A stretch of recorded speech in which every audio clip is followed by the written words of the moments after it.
welcome to another episode of the Anime Lounge Short Flights. I'm your host Lance, here to talk about Undead Unluck episode 12. It is the last episode of this core, but don't worry because we are continuing the series very soon. Episode 13 is going to drop on January 5th. So there's not going to be a break.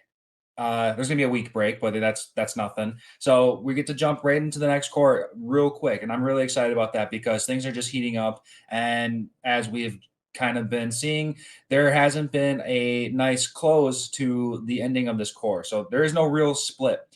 In fact, it's a cliffhanger.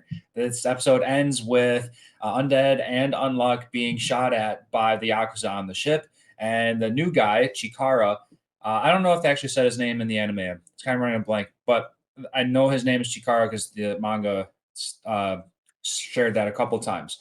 Which brings me up to the point: if you guys haven't already been watching me up until this point, I watch the anime and read the manga so I can compare and contrast any differences that might happen along the way. And this covers chapters 23 and 24 to a T. Again, there's really no differences.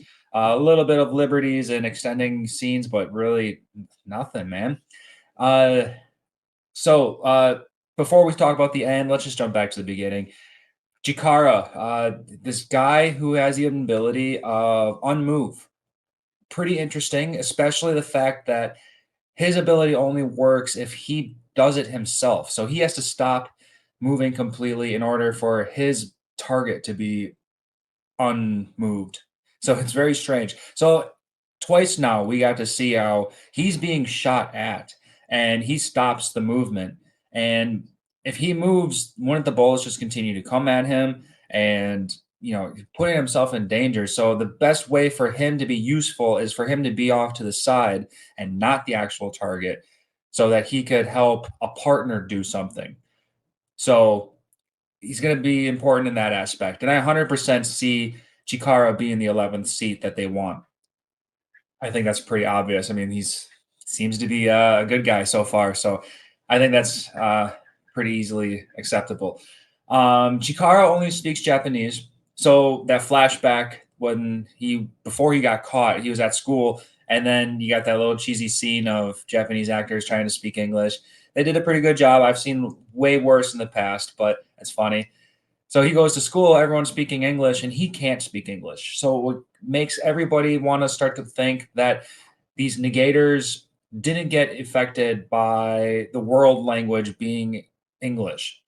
And with that being said, the Yakuza who was outside the cages, who was, guarding Chikara to begin with, he's also speaking Japanese. So that makes me wonder if all these Yakuza guys are they got some powers themselves because shouldn't everybody be speaking English otherwise?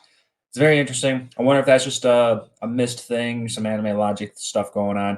I'd like to see some kind of explanation because we also have to remember that Unrepair, he's speaking Chinese. So it makes you think that people with abilities didn't get affected. I guess we'll see. They need a better explanation or something. So speaking of Unrepair, we get to learn a little bit more about his power. And quite simply, if he causes damage, that damage cannot be healed.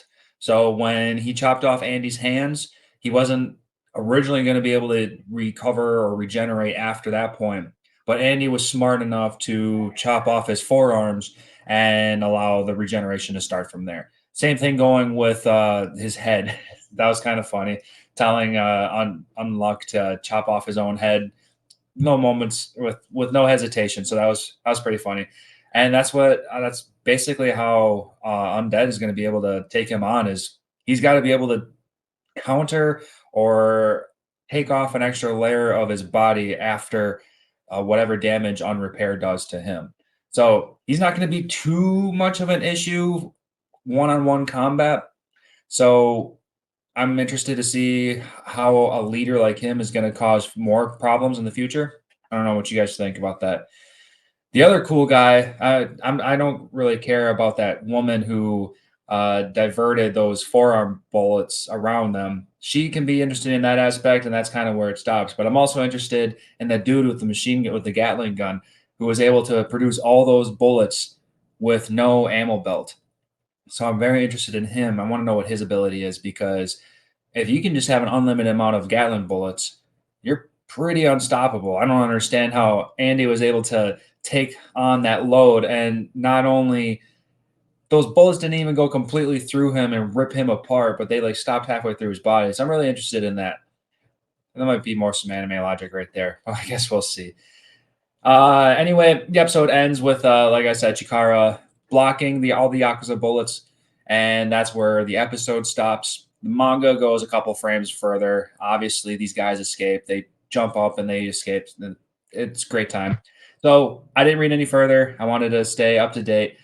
Uh, Exciting. Can't wait for the next episode. It's going to be 2 weeks, unfortunately, but it's okay. Everyone needs to take a break. So, with that being said, I'll see you guys then.